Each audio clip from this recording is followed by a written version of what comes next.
നമസ്കാരം. മുസ്ലിം ലീഗ് എന്ന പാർട്ടിക്ക് കേരളത്തിന്റെ ഉപമുഖ്യമന്ത്രി സ്ഥാനത്തിരിക്കാനുള്ള അർഹതയുണ്ട് എന്ന് പാണക്കാട് സയ്യിദ് മുനവർ അലി ശിഹാബ് തങ്ങൾ പറഞ്ഞു. അതിപ്പോൾ വലിയ വിവാദമാക്കാൻ ഒരു വിഭാഗം ശ്രമിച്ചുകൊണ്ടിരിക്കുകയാണ്. ഞങ്ങൾ പറഞ്ഞതുപോലെ സംഭവിച്ചില്ലേ? കേരളത്തിൽ മതഭരണം വരാൻ പോകുന്നു, ഇത് ഞങ്ങൾ നേരത്തെ പറഞ്ഞതല്ലേ? ആരാണ് പറഞ്ഞത്? ഇവിടുത്തെ CPM-കാരാണ് പറഞ്ഞത്. കാരണം ഇവിടെ ജമാഅത്തെ ഇസ്ലാമി UDF-ലേക്ക് കയറുന്നു, ലീഗുമായി ചേർന്ന് അവർ ഭരണം പിടിക്കാൻ പോകുന്നു. അവർ ഭരണത്തിലെത്തിയ കേരളത്തിലെ ആഭ്യന്തര വകുപ്പ് മുസ്ലിം ലീഗ് ഭരിക്കും, ജമാഅത്തെ ഇസ്ലാമി ഭരിക്കും.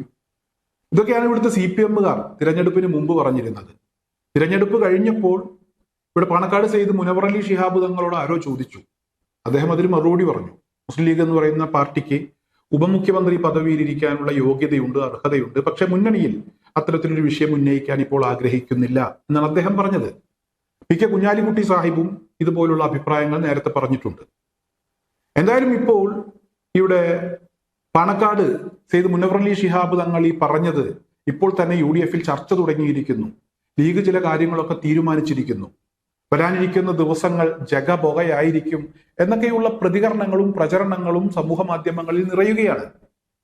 ഇവിടെ പാണക്കാട് സയ്യിദ് മുനവർ അലി ശിഹാബ് തങ്ങൾ പറഞ്ഞത് ഞങ്ങളുടെ നേരത്തെയുള്ള നേതാക്കന്മാർ അത്തരത്തിലുള്ള പദവികളിലൊക്കെ ഇരുന്നിട്ടുണ്ട്. CH മുഹമ്മദ് കോയ, അതുപോലെ തന്നെ അബുകുട്ടി ഖാദർ നെഹ തുടങ്ങിയ ആളുകൾ ഈ ഉപമുഖ്യമന്ത്രി പദവിയിലൊക്കെ ഇരുന്നിട്ടുണ്ട്, മുഖ്യമന്ത്രിയുമായിട്ടുണ്ട്. ഇവിടെ ഇപ്പോഴും ലീഗിന് അതിനൊക്കെയുള്ള യോഗ്യതയുണ്ട്, അർഹതയുണ്ട്. പക്ഷെ അത് ചർച്ച ചെയ്യാൻ ഞങ്ങൾ ഇപ്പോൾ ആഗ്രഹിക്കുന്നില്ല. അതൊന്നുമല്ല ഇപ്പോഴത്തെ വിഷയം എന്നാണ് അദ്ദേഹം പറഞ്ഞത്. എന്നാൽ അദ്ദേഹം പറഞ്ഞതിൽ നിന്ന് ചില ഭാഗങ്ങൾ എടുത്ത് അത് വാർത്തയാക്കി അത്തരത്തിലുള്ള ചില പ്രതികരണങ്ങളും പ്രചരണങ്ങളും നടത്തിക്കൊണ്ടിരിക്കുകയാണ്. എന്തായാലും ഇവിടെ ഇത്തരത്തിൽ സമൂഹ മാധ്യമങ്ങളിൽ തുടർച്ചയായി ഇങ്ങനെ മെഴുകിക്കൊണ്ടിരിക്കുന്ന, കുരുപൊട്ടിക്കൊണ്ടിരിക്കുന്ന ആളുകളോട് എനിക്ക് ചോദിക്കാനുള്ളത് അല്ലെങ്കിൽ പറയാനുള്ളത്, മുസ്ലിം ലീഗ് എന്ന പാർട്ടിയുടെ പ്രതിനിധി കേരളത്തിലെ മുഖ്യമന്ത്രി പദവിയിലും ഇരുന്നിട്ടുണ്ട്. CH മുഹമ്മദ് കോയ എന്ന് പറയുന്ന ആദരണീയനായിട്ടുള്ള മുൻ മുഖ്യമന്ത്രി. അദ്ദേഹത്തിന്റെ പേര് കേൾക്കുമ്പോൾ ഇപ്പോഴും പൊതുവെ ജനങ്ങൾക്ക് വലിയ ആശ്വാസമാണ്. കാരണം ഇന്നും അദ്ദേഹത്തിന്റെ പേരിൽ കേരളത്തിൽ ഒരുപാട് ചാരിറ്റി പ്രവർത്തനങ്ങൾ നടക്കുന്നുണ്ട്.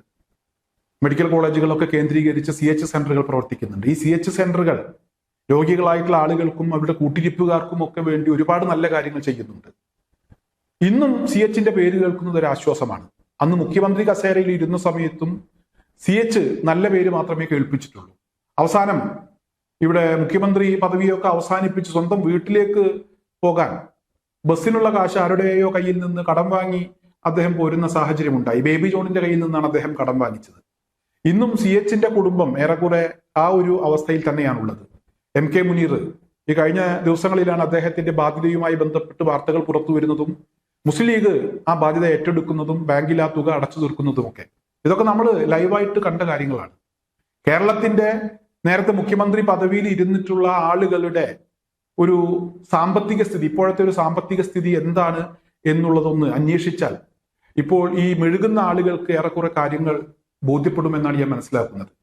ഇവിടെ ഒരു വട്ടം മന്ത്രിസഭയിലെത്തിയിട്ടുള്ള ആളുകൾ അല്ലെങ്കിൽ 1-2 തവണ MLA ആയിട്ടുള്ള ആളുകൾ, അവർ തുടക്കകാലത്ത് അവരുടെയൊക്കെ ഒരു സാമ്പത്തിക സ്ഥിതി എന്തായിരുന്നു, ഇപ്പോഴത്തെ അവരുടെ സാമ്പത്തിക സ്ഥിതി എന്താണ് എന്നുകൂടെ ഒന്ന് പരിശോധിക്കാൻ തയ്യാറാകണം. AC മൊയ്തീൻ എന്ന് പറയുന്ന കുന്നംകുളത്തെ നിലവിലെ MLA ആയിട്ടുള്ള, നേരത്തെ സഹകരണ, വ്യവസായ, തദ്ദേശ സ്വയംഭരണ വകുപ്പിൽ ഉൾപ്പെടെ മന്ത്രിയായിരുന്നിട്ടുള്ള വ്യക്തി, 1ാം പിണറായി സർക്കാരിന്റെ കാലത്ത്. അദ്ദേഹം ഇവിടെ തിരഞ്ഞെടുപ്പ് രാഷ്ട്രീയത്തിലേക്ക് വരുന്ന സമയത്ത് അദ്ദേഹത്തിന്റെ ഒരു ബാങ്ക് അക്കൗണ്ടുകളിൽ ആ വിവരങ്ങളൊക്കെ പരിശോധിച്ചാൽ ഒരുപാട് പുറകിലായിരുന്നു. അദ്ദേഹം വളരെ മോശപ്പെട്ടൊരവസ്ഥയിലായിരുന്നു. അതിനേക്കാളൊക്കെ വർഷങ്ങൾക്ക് മുമ്പ് അദ്ദേഹം പാർട്ടി ഏരിയ സെക്രട്ടറിയും അതുപോലെ തന്നെ പഞ്ചായത്ത് പ്രസിഡന്റും ഒക്കെ ആയിരുന്ന ഒരു കാലഘട്ടമുണ്ട്. അദ്ദേഹത്തിന്റെ വീട്ടിലെ അടുപ്പിൽ തീ പുകയാറില്ല എന്നൊക്കെയുള്ള വാർത്തകൾ അല്ലെങ്കിൽ അത്തരത്തിലുള്ള ചില വിശേഷണങ്ങൾ അദ്ദേഹത്തിന്റെ അടുത്ത സുഹൃത്തുക്കൾ അദ്ദേഹത്തെക്കുറിച്ച് FB-യിലൊക്കെ എഴുതിയിരുന്ന ഒരു കാലമുണ്ട്. പിന്നീട് ഇപ്പോൾ അദ്ദേഹം എവിടെ എത്തി നിൽക്കുന്നു? 2 കോടിക്ക് മീതെ അദ്ദേഹത്തിന് ആസ്തിയുണ്ട് എന്നാണ് അദ്ദേഹം ഈ തിരഞ്ഞെടുപ്പ് കമ്മീഷന് കൊടുത്തിട്ടുള്ള സത്യവാങ്മൂലത്തിൽ വ്യക്തമാക്കുന്നത്. പിണറായി വിജയനുമായി ബന്ധപ്പെട്ട് അദ്ദേഹത്തിന്റെ സാമ്പത്തിക സ്ഥിതി ഒന്ന് പരിശോധിക്കണം. എന്തായാലും ഇവിടെ മുസ്ലിം ലീഗിന്റെ നേതാക്കന്മാർ അല്ലെങ്കിൽ നേതാവ് ഉപമുഖ്യമന്ത്രി പദവിയിലോ അല്ലെങ്കിൽ കേരളത്തിന്റെ മുഖ്യമന്ത്രി പദവിയിലോ ഇരുന്നതുകൊണ്ട് കേരളത്തിന് നാശമോ നഷ്ടമോ ഒന്നും ഉണ്ടായിട്ടില്ല. മാത്രമല്ല ഇന്നും ഒരുപാട് ആളുകൾ ഓർക്കാൻ ഇഷ്ടപ്പെടുന്ന, ആ പേര് മനസ്സിൽ വരുമ്പോൾ എന്തെങ്കിലുമൊക്കെ പ്രയാസം അനുഭവിക്കുന്ന ആളുകളാണെങ്കിൽ അവർക്കൊരു ആശ്വാസം തോന്നുന്ന പേരുകളാണ് CH മുഹമ്മദ് കോയ ഉൾപ്പെടെയുള്ള ആളുകളുടെ പേരുകൾ. അതുപോലെ തന്നെ ഇവിടെ മുസ്ലിം ജനസംഖ്യയുമായി ബന്ധപ്പെട്ട് അത്തരത്തിൽ നോക്കുകയാണെങ്കിലും മുസ്ലിം ലീഗിന് ഇവിടെ ഉപമുഖ്യമന്ത്രി പദവിയിൽ ഇരിക്കാനുള്ള അർഹതയുണ്ട്. വേണ്ടി വന്നാൽ മുഖ്യമന്ത്രി പദവിയിലും ഇരിക്കാം. ആർക്കാണ് അതുകൊണ്ട് പ്രശ്നം? എന്തിനാണ് ഇവിടെ പ്രശ്നങ്ങൾ ഉണ്ടാക്കുന്നത്? 26.56% ഇവിടുത്തെ മുസ്ലിം ജനസംഖ്യ.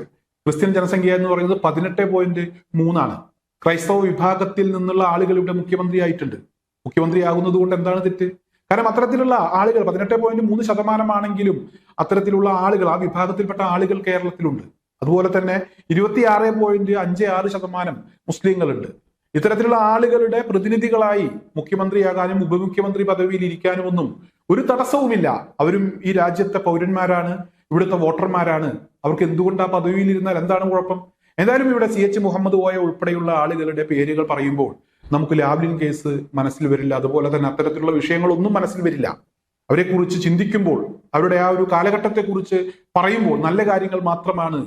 ഇവിടെ രാഷ്ട്രീയമായിട്ട് വിവിധ അഭിപ്രായ വ്യത്യാസങ്ങളുള്ള ആളുകൾ പോലും അവരുടെ ഓർമ്മകൾ പങ്കുവെക്കുന്നത് നല്ല രീതിയിലുള്ള ഓർമ്മകളാണ്, നല്ല അഭിപ്രായങ്ങളാണ്. അതുകൊണ്ട് ആരും അധികം കെടുന്ന് മെഴുകരുത് എന്ന് മാത്രമാണ് എനിക്ക് ഈ ഒരു അവസരത്തിൽ അഭ്യർത്ഥിക്കാനുള്ളത്.